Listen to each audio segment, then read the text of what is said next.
주보의 앞면에 에세이를 제가 읽는 것으로 가정에서 드리는 3월 8일 주일 예배를 시작하겠습니다. 원소속감.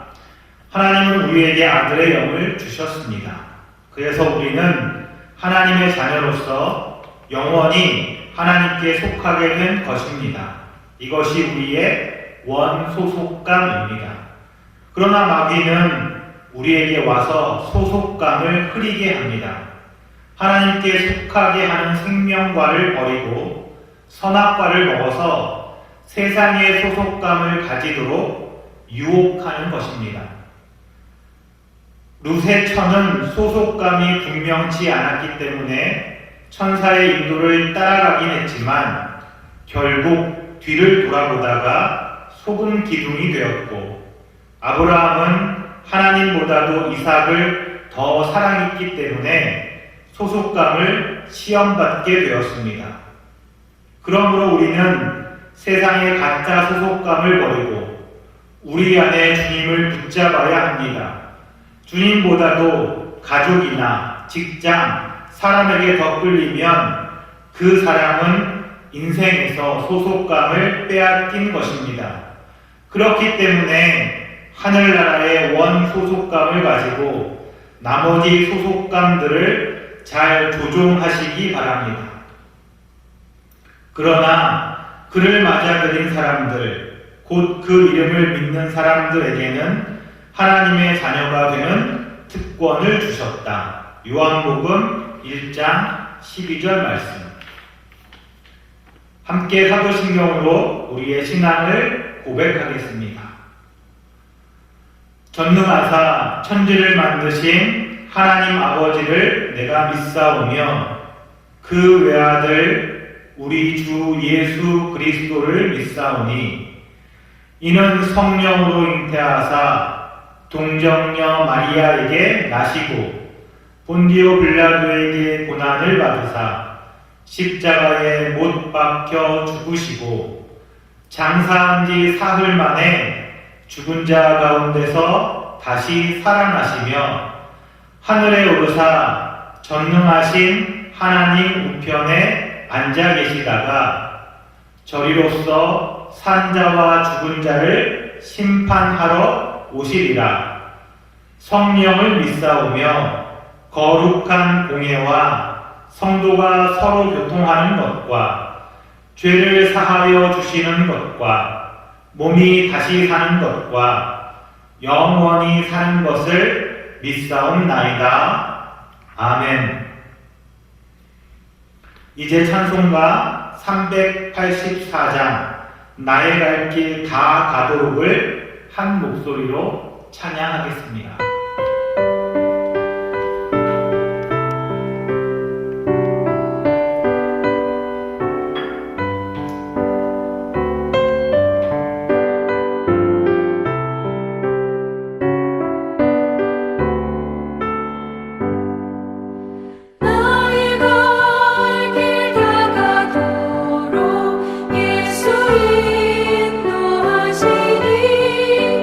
내 주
함께 기도하겠습니다.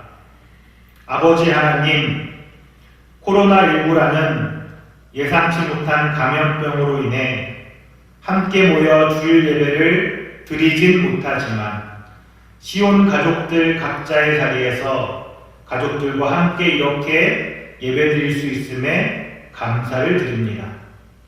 이번 한 주 동안도 우리에겐 기쁜 일도 있고 슬픈 일도 있었습니다. 행복한 삶을 살아가기도 하지만 동시에 우린 매우 비통하고 힘든 삶을 살아야 할 때도 있었습니다.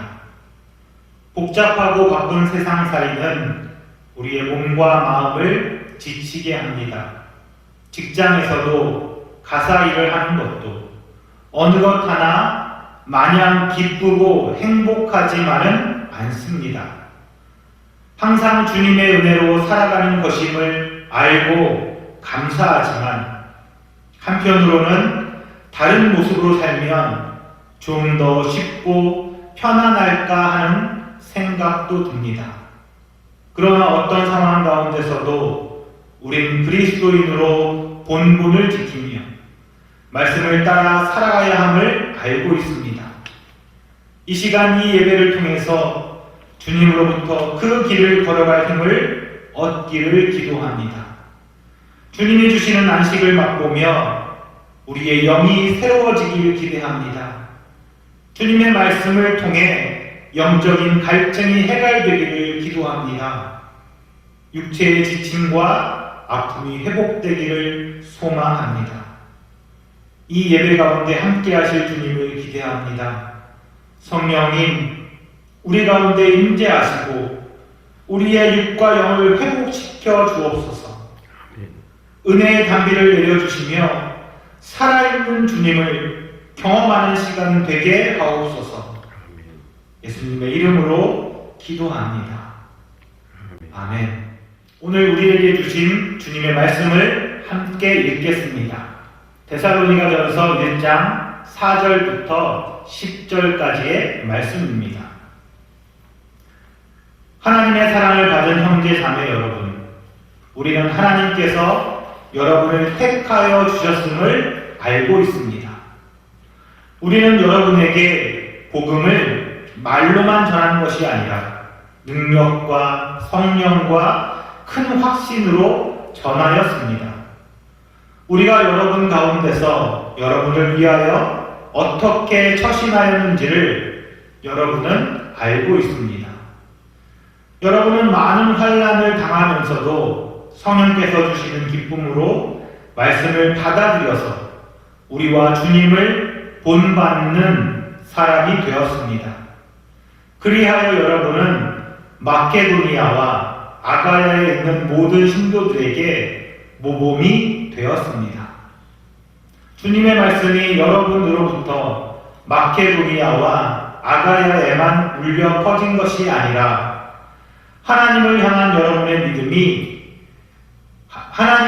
여러분의 믿음에 대한 소문이 각처에 두루 퍼졌습니다. 그러므로 이것을 두고는 우리가 더 말할 필요가 없습니다. 그들은 우리를 두고 이야기합니다.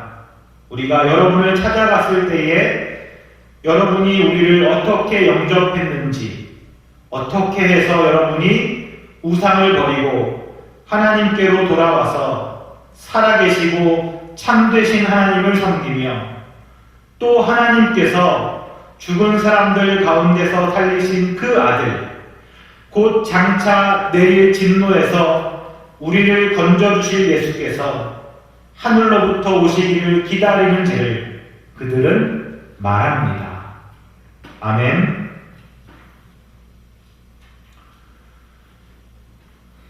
코로나19로 인한 불안감으로 지낸 한 주였습니다.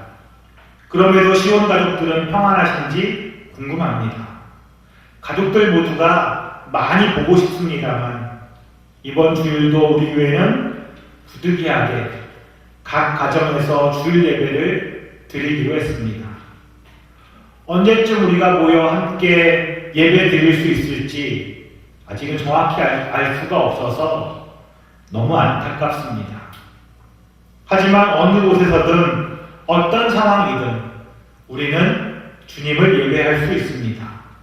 우리의 정성을 담아 주님께 예배 드릴 수 있습니다. 오늘 이 예배가 그런 이 예배이기를 간절히 기원합니다. 우리 가족들 서로 인사할까요? 옆에 분을 보고 이렇게 인사하면 좋겠습니다. 하나님을 예배하는 당신이 아름답습니다. 아멘. 광고는 보내드린 주보를 참조해 주십시오. 어려운 상황이지만 주간 성경 읽기는 계속됩니다. 금주는 데살로니가 후서 2장입니다. 말씀을 통해 생명을 공급받는 매일이기를 소망합니다. 코로나19 때문에 어려움을 겪는 분들이 많습니다.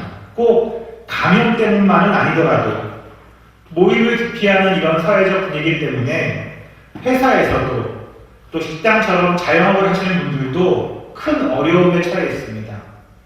그들을 위한 기도와 실제적인 도움이 필요한 때입니다. 교회 내적으로는 코로나19의 감염 때문만이 아니더라도 여러 시온 가족들이 다양한 상황 때문에 예배드리기 어려운 처지에 있습니다.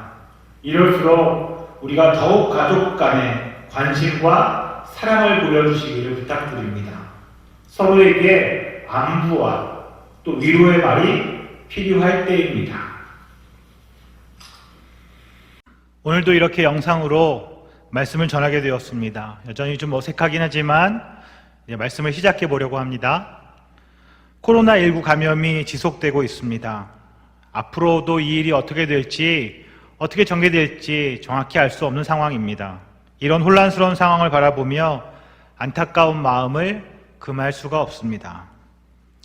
사회적인 위기 상황 가운데서도 교회는 늘 위기를 앞서서 극복해가는 모습을 보였습니다.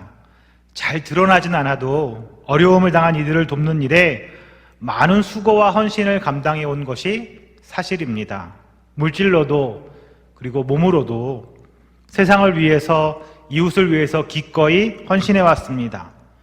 그런데 이번 코로나19 이 사태의 해결에 교회가 정말 적절하게 대응하지 못하는 모습을 보여서 안타깝습니다.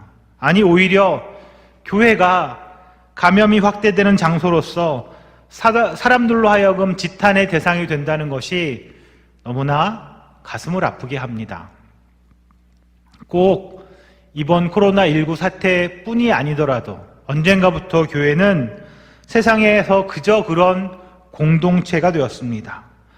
세상을 회복시키고 세상을 변혁하고 바꾸어 나가야 할 공동체로서 세워진 교회가 제대로 역할을 감당하지 못하고 오히려 세상으로부터 비난의 대상이 되었습니다. 외부적인 비난뿐만 아니라 내부적으로도 성도는 목회자를 탓하고 목회자는 성도를 탓하며 세상에서 일어나는 일이 교회 가운데서도 똑같이 일어납니다. 언젠가부터 사람들은 쉽게 이렇게 말하지요. 교회에 뭘 기대해요? 많이 기대하지 마세요. 그냥 똑같이 다 그렇게 그냥 냄새나는 인간들이 모인 데예요. 이렇게 말하니 당연히 기대치도 높지 않습니다. 그저 주일에 한번 좋은 말씀 듣고 마음의 양식을 삼아서 살아가면 되지 뭐 그렇게 교회를 대단하게 생각하느냐라고 말합니다. 교회도 그저 그런 공동체야. 사실 공동체라고 말하기도 좀 부끄러운 조직 아니야? 라고 말하기도 합니다. 많은 사람들이 이런 시선으로 오늘의 교회를 바라봅니다. 더 나아가서 적지 않은 사람들이 교회를 걱정합니다. 교회의 문제가 단순히 교회 내부만이 아니라 교인들이 속한 집단과 우리 사회 전반에 좋은 영향을 끼치지 못하기 때문입니다.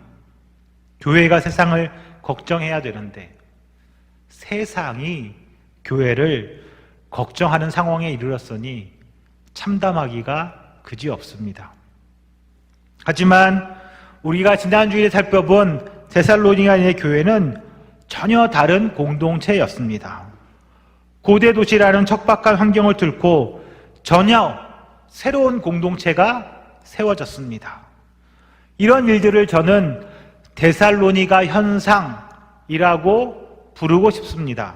어떻게 이 같은 일이 일어날 수 있었는지 데살로니가 전서 1장에 4절부터 18절까지 해서 그 이야기를 말해줍니다. 우리 다시 한번 읽어보면 좋겠습니다. 4절부터 제가 읽어보겠습니다.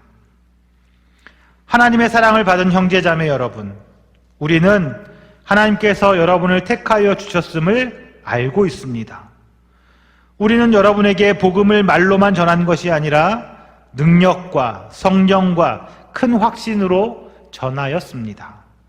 우리가 여러분 가운데서 여러분을 위하여 어떻게 처신하였는지를 여러분은 알고 있습니다. 여러분은 많은 환난을 당하면서도 성령께서 주시는 기쁨으로 말씀을 받아들여서 우리와 주님을 본받는 사람이 되었습니다. 그리하여 여러분은 마케도니아와 아가야에 있는 모든 신도들에게 모범이 되었습니다. 주님의 말씀이 여러분으로부터 마케도니아와 아가야에만 울려 퍼진 것이 아니라 하나님을 향한 여러분의 믿음에 대한 소문이 각처에 두루 퍼졌습니다.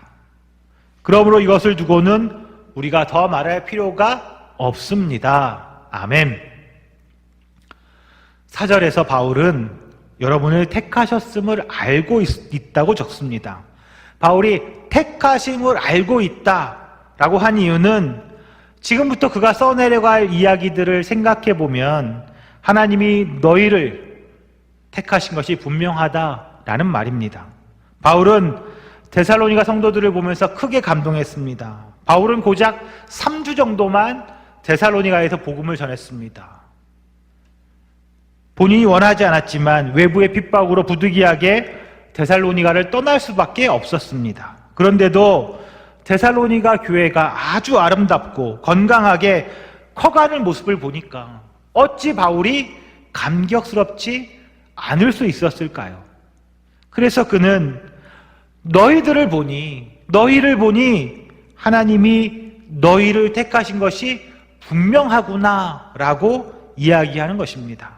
그렇다면 바울이 이 데살로니가 교회에서 무엇을 보았기에 이렇게 말했을까요? 그가 데살로니가 교회에서 감격스러웠던 일은 무엇이었을까요? 예전 성경엔 5절의 말씀을 복음이 너희에게 이르렀다 라고 기록합니다. 복음을 전했다라고도 하지만 굳이 복음을 이르렀다 라고 이야기하는 것은 이 일이 하나님에 의해서 이루어진 일이라는 것을 강조하는 말입니다. 하나님에 의해서 바울 일행을 통하여 복음이 데살로니가에 이르렀다라고 밝히는 것입니다. 6절엔 여러분이 환난 가운데서 말씀을 받았다고 합니다.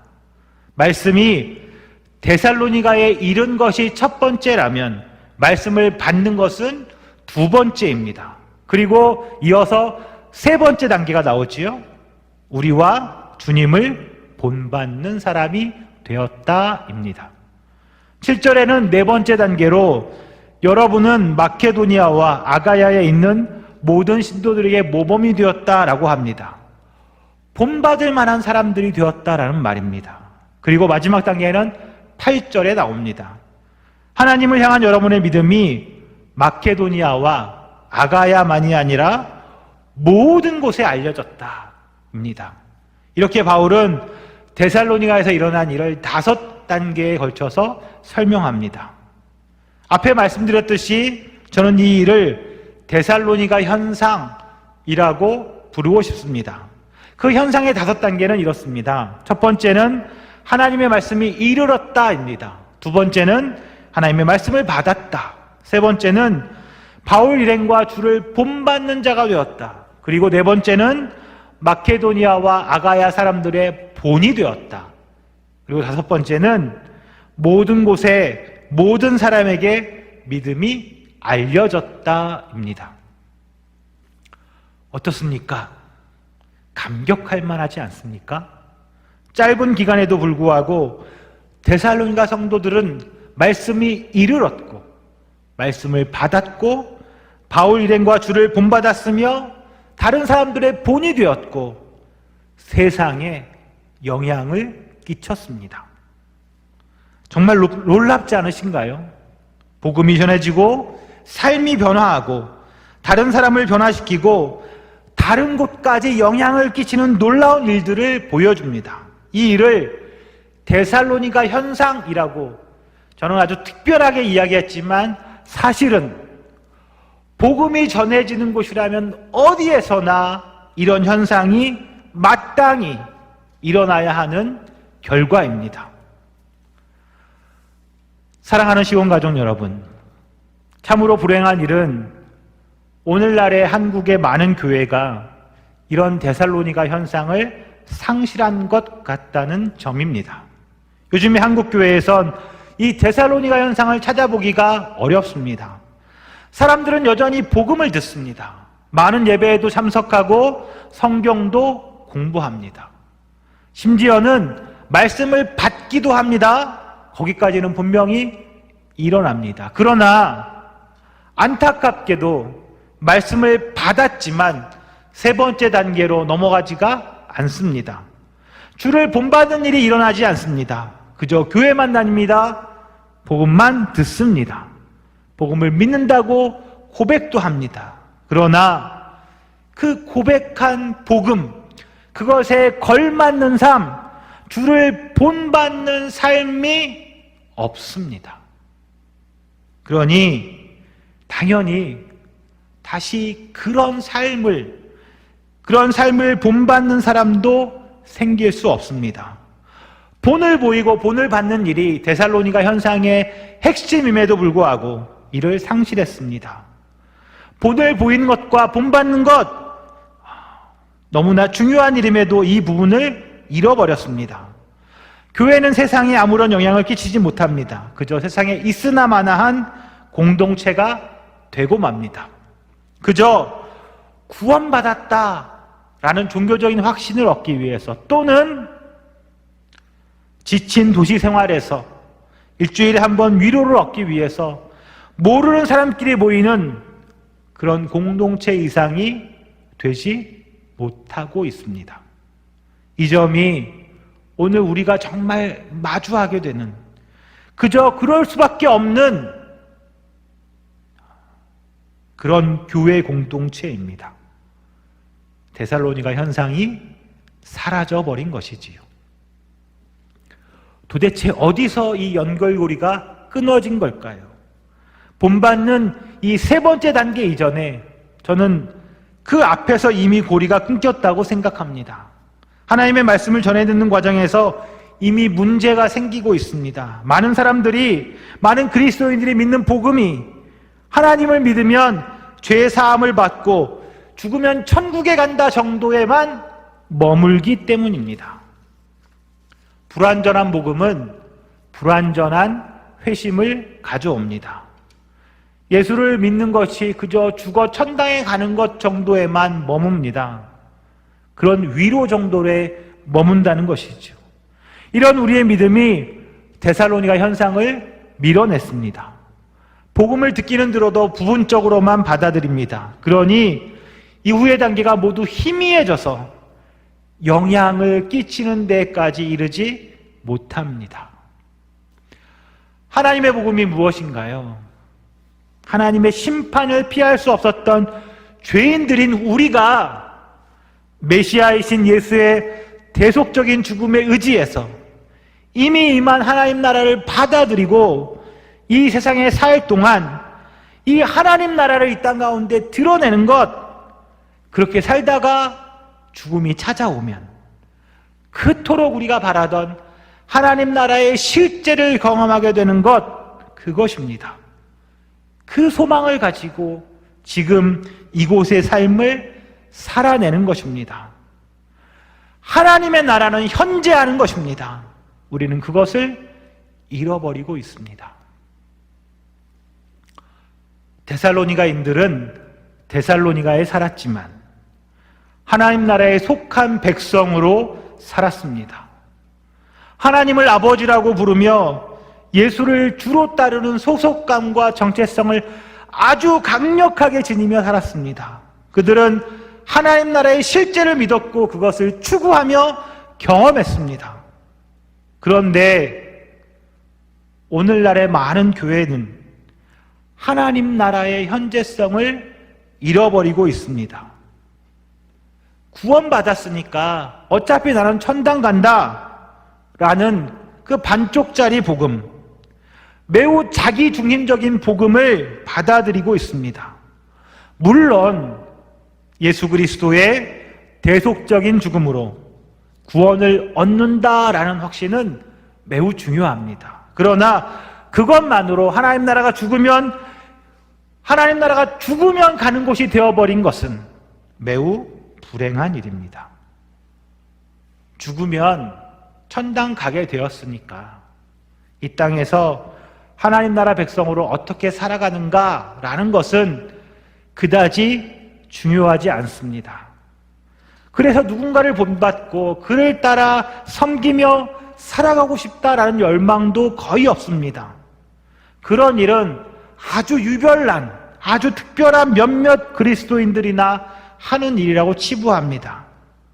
하지만 우리가 사는 도시라는 이 하나님이 없는 듯한 세상에서 하나님의 나라를 살아내려는 사람은 앞에서 말한 것처럼 그런 삶을 추구하고 살아내는 그런 신앙의 선배들을 찾기 마련입니다. 본보기, 곧 롤 모델이자 멘토 같은 사람들이 필요한 것이지요. 하지만 오늘의 우리 교회에는 나를 본받지 마세요. 그저 내가 가르치는 말씀만 받으세요. 신앙은 좋지만 성격은 나쁠 수도 있어. 교회는 사람 보고 다니는 데가 아니야. 하나님 보고 다녀야지 라는 그런 말이 마치 진리처럼 오갑니다. 사정이 이러하니까 수십억, 아니 수백억 그런 예산을 쓰고 수천 명, 수만 명의 사람들이 모여 예배를 드리는 정말 엄청나게 큰 대형 교회가 많지만 오늘날의 우리들의 교회들은 이 세상에 별달리 선한 영향력을 미치지 못하는 상황 가운데 이르렀습니다. 데살로니가 교회는 아주 어린 교회였지만 바울과 그 동역자들이 전한 그 복음을, 그 선명한 복음을 그대로 받아들였기에 데살로니가 현상을 경험했습니다. 반면에 오랜 전통과 정말 많은 순교자들과 큰 부흥을 우리가 과거에 경험했던 이 한국의 교회지만 오늘날 그 교회들이 이런 데살로니가 현상으로부터 멀어지고 있다는 사실은 너무나 우리의 마음을 아프게 하는 현실입니다. 척박한 도시에서 더군다나 목회자들조차 떠나버린 그 데살로니가 교회에서 어떻게 이런 현상이 가능했을까요? 정말 전혀 새로운 공동체를 가능케 한 그 비결을 오늘 본문의 9절과 10절에서 발견할 수 있습니다. 우리 같이 한번 읽어볼까요? 9절입니다. 그들은 우리를 두고 이야기합니다. 우리가 여러분을 찾아갔을 때에 여러분이 우리를 어떻게 영접했는지, 어떻게 해서 여러분이 우상을 버리고 하나님께로 돌아와서 살아계시고 참되신 하나님을 섬기며 또 하나님께서 죽은 사람들 가운데서 살리신 그 아들, 곧 장차 내릴 진노에서 우리를 건져주실 예수께서 하늘로부터 오시기를 기다리는지를 그들은 말합니다. 아멘. 9절에 보면 그들은 우리를 두고 이야기합니다 라고 기록합니다. 이 구절을 예전 성경에는 이렇게 말하지요. 그들이 우리에 대하여 스스로 말하기를, 주변 사람들이 데살로니가 교회에 대하여 스스로 말하고 다닌다는 겁니다. 사실 교회는 홍보가 필요 없습니다. 정말 그 교회 공동체를 본 사람들이 알아서 이야기하고 다녔기 때문입니다. 그들의 증언에 따르면 정말 전혀 새로운 공동체인 데살로니가 교회는 진실한 복음에 근거한 그 진실한 회심에서 출발하고 있습니다. 오늘 이 본문은 회심이 무엇인지를 잘 그리고 선명하게 우리에게 보여줍니다. 회심의 첫 번째, 그것은 우상을 버리고 하나님께로 돌아오는 것입니다. 돌아온다, 이 말은 주로 하나님께서 내게로 돌아와라, 우상을 버리고 돌아와라, 이렇게 말씀하실 때 사용한 단어입니다. 사도행전 26장 18절에서 바울은 그것은 그들의 눈을 열어주어서 그들이 어둠에서 빛으로 돌아서고 사탄의 세력에서 하나님께로 돌아오게 하며, 즉 어둠에서 빛으로 사탄의 세력에서 하나님께로 돌아오는 것, 그것이 회심의 첫 번째입니다. 베드로 역시 베드로전서 2장 25절에서 전에는 여러분은 길을 잃은 양과 같았으나 이제는 여러분의 영혼의 목자이며 감독이신 그에게로 돌아왔습니다 라고 말합니다. 회심의 첫 번째, 돌아오는 것입니다. 이 돌아선다고 할 때 생각할 것이 있습니다. 무엇으로부터 돌아서는가입니다. 여러분이 하나님께로 돌아설 때 우리가 무엇을 뿌리치고 돌아서는 것일까요? 바로 우상입니다. 옛날의 우상은 주로 사람의 손으로 만들어 놓은 것들이었습니다. 하지만 현대는 이 우상이 우리의 삶 가운데 잘 교묘히 숨어서 눈에 보이지 않는 경우가 많습니다. 우상이 무엇일까요? 우리 삶에 그것 있으면 의미가 있다 라고 말하는 것들입니다. 우리를 움직이게 하는 것입니다. 우리를 지배하는 것입니다. 그것이 우상입니다.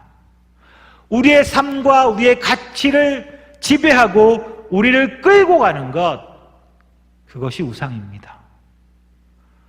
눈에 보이는 우상은 도끼로 찍어 내어 버릴 수라도 있었지만 오늘날의 우상은 그렇지가 않습니다. 현대 우상은 눈에 보이지 않기에 실체를 파악하고 제거해버리기도 어렵습니다. 사랑하는 가족 여러분, 혹시 지금 여러분을 끌고 가는 것이 있습니까? 당신을 끌고 가는 것, 그것은 무엇입니까? 지금 우리의 사회를 끌고 가는 것, 그것은 무엇일까요? 돈, 성공, 재미, 쾌락, 즐거움, 정말 이런 것들이 우리의 눈과 귀를 지배합니다. 요즘에 저는 스마트폰을 보면서 정말 문제가 심각하다라는 생각이 듭니다. 바로 앞에 사람이 앉아 있는데 그와 대화하기는커녕 그저 이 스마트폰만 들여다봅니다. 옛날 이야기에서 아이들이 울을 때 그 울음을 그치게 한 꽃감이 이제는 스마트폰으로 대치되었습니다. 심지어 이 가족들이 둘러앉아서 식사를 할 때도 이런 비슷한 일이 일어납니다. 얼굴을 마주한 사람과 관계를 맺고 대화하기보다는 저 멀리 떨어져 있는 누군가와 카톡을 주고받느라고 정신이 없습니다. 바로 앞에 있는 사람을 살피지 못하면서 그 멀리에 온 세상에 떠돌아다니는 정보와 뉴스에 매달립니다. 한 단면이지만 이것은 오늘 세상을 지배하는 우상이 무엇인가를 단적으로 우리에게 보여줍니다. 비단 이 스마트폰만이 아닙니다. 바르고 의미 있게 살지 못하도록 우리를 가로막고 방해하는 것들로 온 세상은 가득합니다. 우상은 우리에게 생명과 희망을 준다고 하지만 그렇지 않습니다. 우리를 속입니다. 정말 잠깐의 즐거움을 줄지는 모르지만 그 진정한 행복을 주지를 못합니다. 당신이 가장 중요해. 내가 가장 중요해. 내 인생은 나의 것이야. 너만을 생각하고 추구해. 라는 이런 말들로 시작해서 온갖 것들이 하나님께로 돌아서려는 그 걸음을 막고 있습니다. 과연 우리가 이 우상에서 벗어날 수 있을까요? 오늘날 진정한 회심이 어려운 이유가 여기에 있습니다. 사탄의 전략은 점점 더 교묘해지고 고도화되어 갑니다. 과거에는 눈에 보이는 우상으로 우리를 지배하려고 했다면 이제는 인간 가운데 있는, 인간 속에 있는 온갖 욕망들을 부추겨서 사람들 눈이 하나님께로 향하지 못하도록 합니다. 돌아서지 못하게 합니다. 하나님을 보지 못하고 그저 자신의 욕망에만 집중하게 합니다. 커다란 욕망만을 말하는 것도 아닙니다. 뿌리지 못할 만큼의 큰 유혹이 아닐 수도 있습니다. 오히려 작고 너무 일상적이어서 거부하기도 힘듭니다. 매일 직장에서 일하느라고 도대체 가족을 챙길 시간이 없어서 큰 마음 먹고 가족 여행을 하기로 정했습니다. 부득이 주말에 다녀와야 했기 때문에 좀 불편한 마음은 들지만 주일 예배를 하루 빼고 여행을 나섭니다. 가족과의 여행도 중요하지요. 또 부득이하게 정말 불가피하게 그때만 다녀올 수 있다고 생각할 수 있습니다.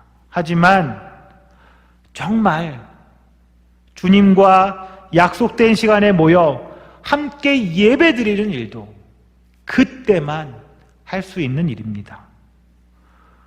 오늘날의 우상은 이렇게 우리에게 다가옵니다. 아주 사소해 보이고 정말 부득이하고 어쩔 수 없는 일처럼 보이는 그런 것들로부터 우리 마음을 조금씩 허물어뜨립니다.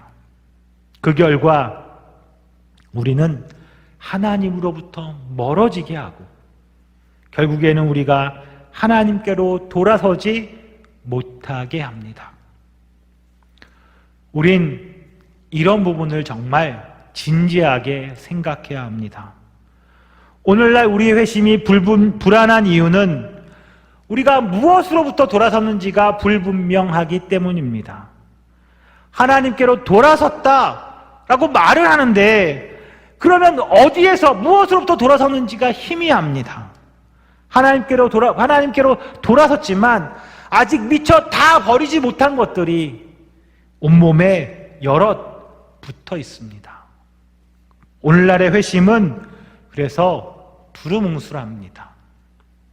하나님께로 돌아선다고 할 때 우리가 정말 주목해야 하는 것이 있습니다. 바로 결단입니다. 결단.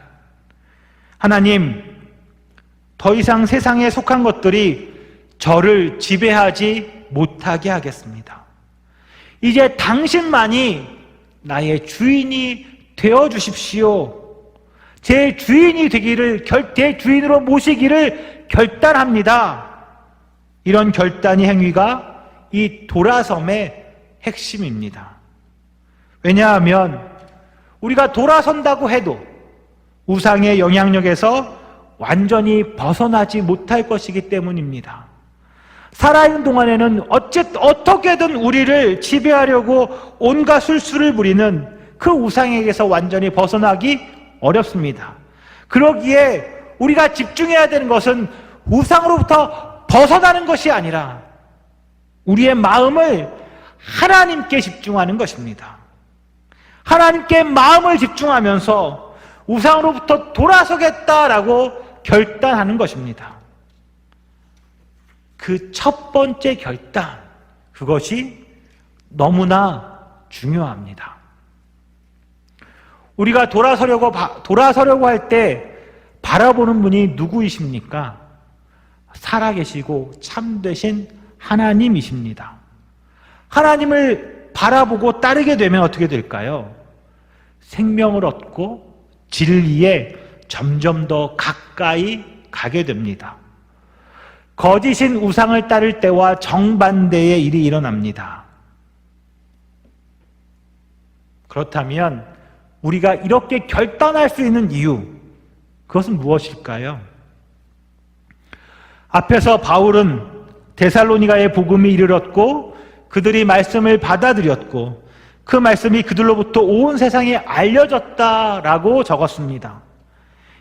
이들이 우상에게서 하나님을 향하여 돌아설 수 있었던 까닭은 그 예수 그리스도 그분께서 대속적인 죽음을 통하여 우리가 하나님께로 돌아갈 수 있는 길을 열어놓으셨기 때문입니다. 이것이 데살로니가 현상의 핵심입니다. 그래서 데살로니가인도 그리고 오늘의 우리도 하나님께로 돌아갈 수 있습니다. 회심. 그 회심 다음에 일어나는 일은 무엇일까요? 살아계시고 참된 하나님을 섬기는 일이었습니다. 섬긴다는 이 말은 다른 말로 노예가 된다라는 말입니다. 이상하게 들릴지 모르지만 인간은 하나님의 노예가 될 때 비로소 자유로워집니다. 하나님이 아닌 다른 것의 노예가 되면 진짜 노예가 됩니다. 인간은 뭔가에 매달리는 경향이 있습니다. 뭔가에 몰입해야 합니다. 때로는 자신에게 몰입합니다. 스스로 주인이 되고 싶어 합니다. 아니면 어떤 성공이라는 것에, 아니면 직장에, 어떤 집단에, 어떤 쾌락에 종속되고 싶어 합니다.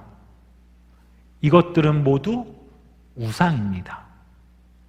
인간은 현실을 잊고 싶어서, 행복해지고 싶어서, 자유로워지고 싶어서 다양한 우상에 몰두합니다. 술, 성공, 관계, 쾌락, 취미생활, 이러한 모든 것 역시 하나님이 우리에게 주신 것입니다. 하지만 그 중에 이것 없이는 살 수 없어. 난 이것 없이는 살 수 없어. 라고 우리에게 느끼게 만드는 것이 있다면 그것이 바로 우상입니다. 이런 우상을 따라가다 보면 현실로부터 도피해서 그 우상에 더 몰두해야 행복해질 것만 같습니다. 그러나 그것은 자유로워지는 것이 아니라 더욱더 속박 가운데로 들어가는 것입니다. 그 결과 우상에게 더욱 매달릴 수밖에 없게 되는 것이지요. 그러나 하나님을 섬기고 하나님의 노예가 되면 정말 진짜 노예가 아니라 오히려 그 정반대의 결과가 나타납니다. 하나님은 살아계신 진리이므로 하나님을 섬기면 섬길수록 그 진리가 우리를 지배합니다.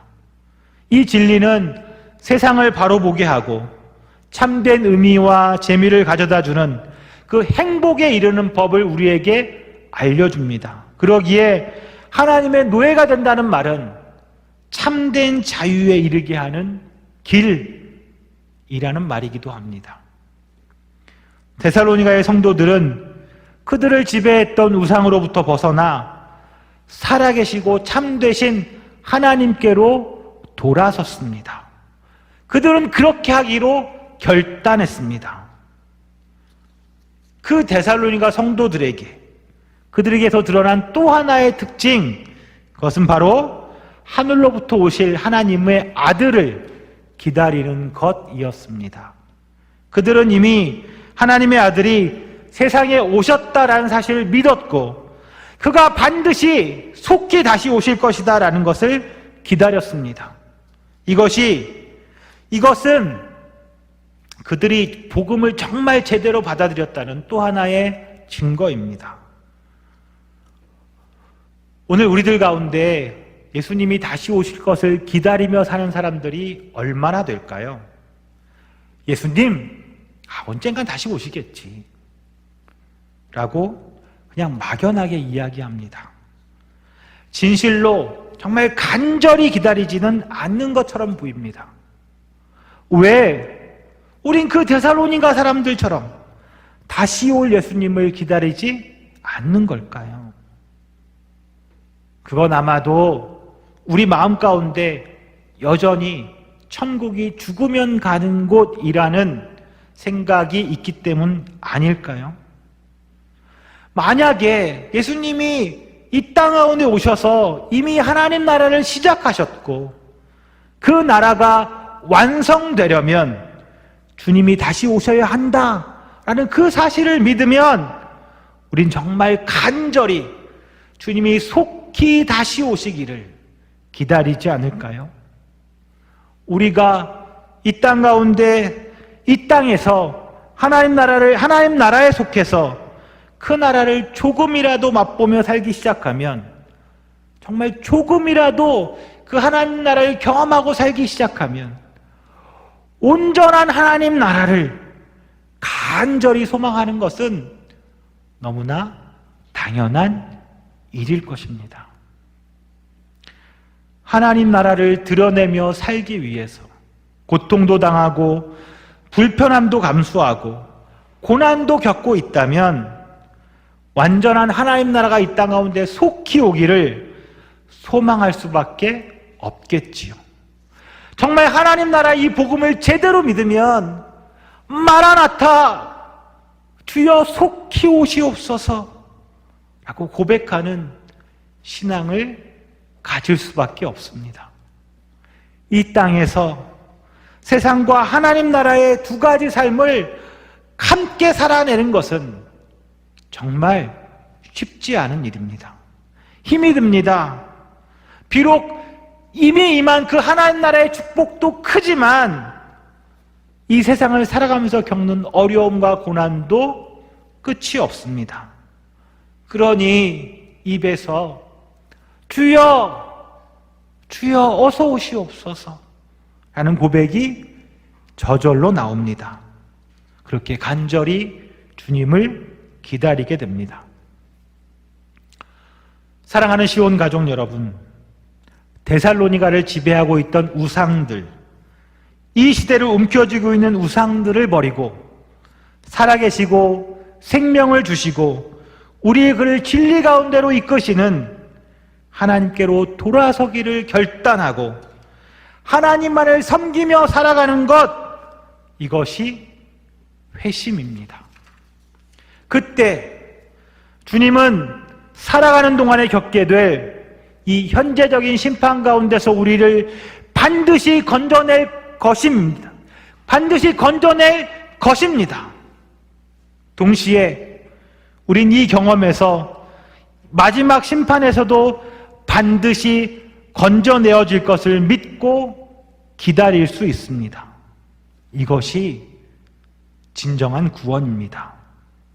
그리고 이때 비로소 우리는 정말 매우 역동적이고 변화가 가득한 삶을 살게 됩니다. 이것이 진정한 회심이지요. 데살로니가 교회엔 바울의 짧은 사역에도 불구하고 이런 회심이 일어났습니다. 데살로니가에 이렇듯 전혀 새로운 공동체가 가능했던 이유는 하나님 나라의 복음이 있어서였고 그 복음에 진실하게 반응하는 회심이 있어서였습니다. 우리들 중에 오늘 제 얘기를 들으시면서 이런 생각을 하시는 분도 있으실 것 같습니다. 나는 회심한 것 같기도 하고 아닌 것 같기도 하다. 또는 나는 분명히 하나님을 믿긴 한 것 같은데 여전히 아직도 우상을 못 버리고 한 손에 쥐고 있는 것 같아 라고 말입니다.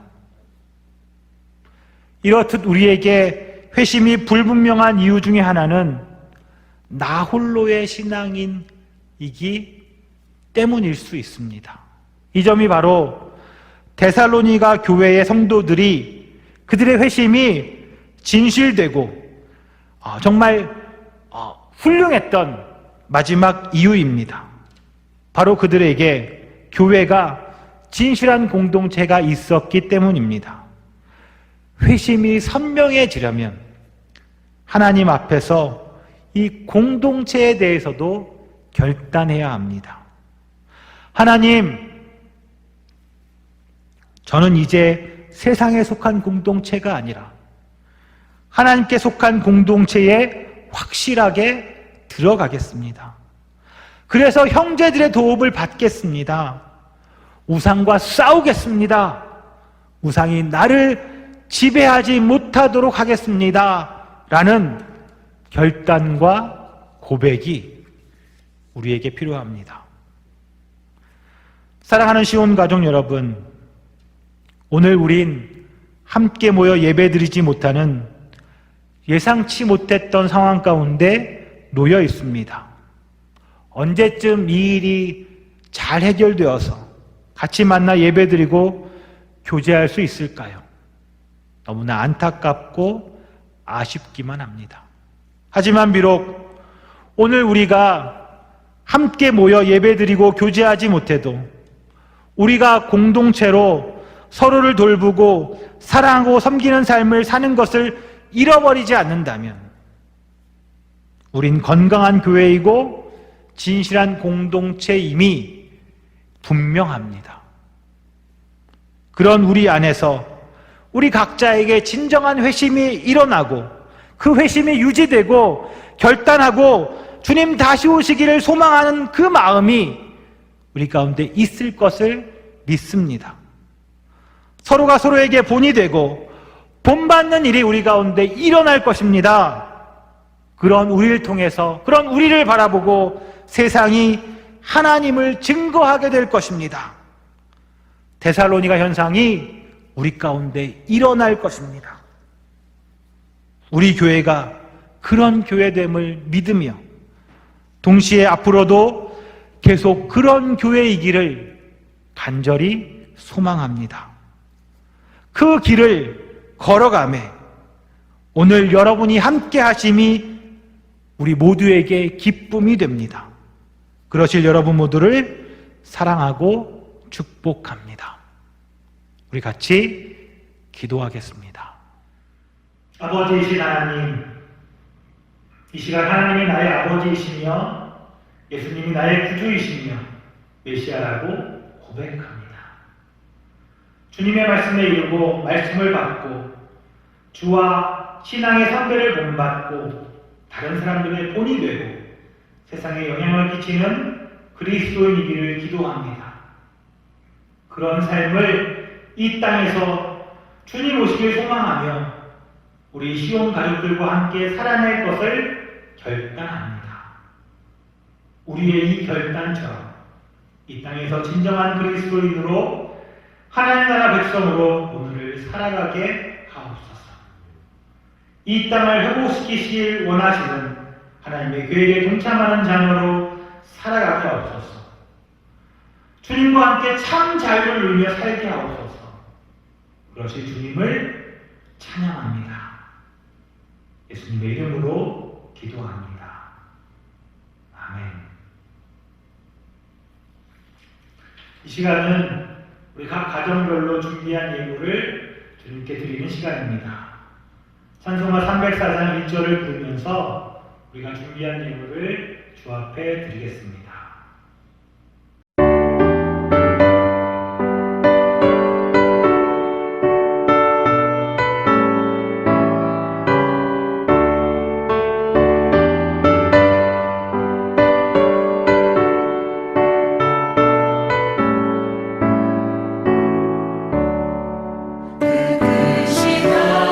하나님의 사랑 말로 다 영영 못하네.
이 예물을 위해서 기도하겠습니다.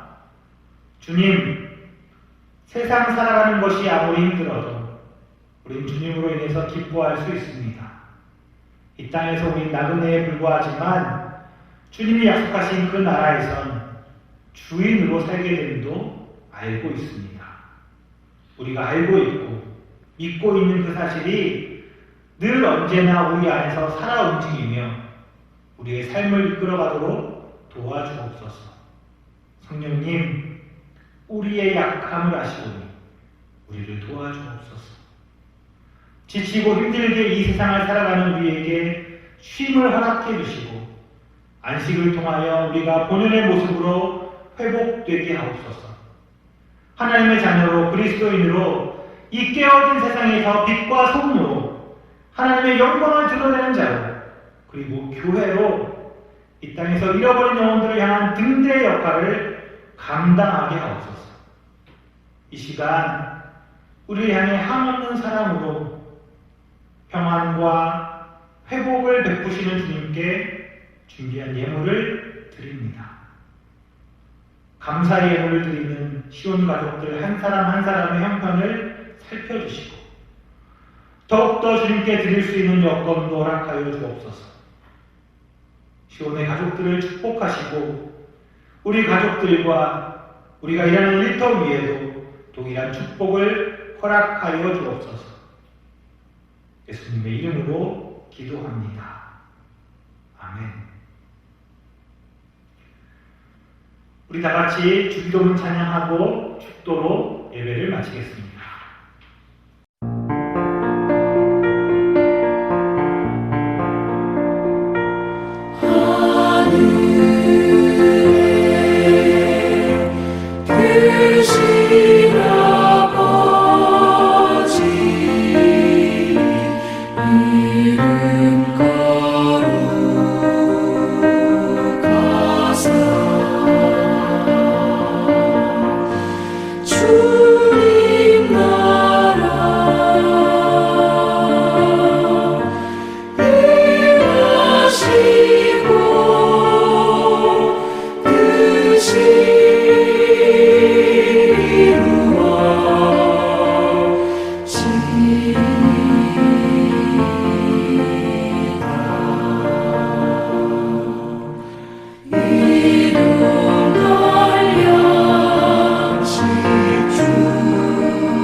이제는 우리의 구주 되신 예수 그리스도의 은혜와 성부 아버지 하나님의 그 크신 사랑하심과 성령 하나님의 충만하심이 오늘 모여 함께 예배를 드리지 못하지만 흩어져 각 가정에서 가족들과 함께 예배 드리는 가운데서 여전히 진실한 그리스도인으로 이 세상을 사랑하고 섬기며 말씀을 따라 세상을 향한 선한 영향력을 끼치며 이 땅에서 하나님 나라 복음을 살아내는 우리 시온 가족들 모두와 우리의 가정과 직장과 사업장과 그리고 우리의 모든 삶의 터전들과 우리 시온 교회 위에 지금부터 영원까지 함께 있을지어다.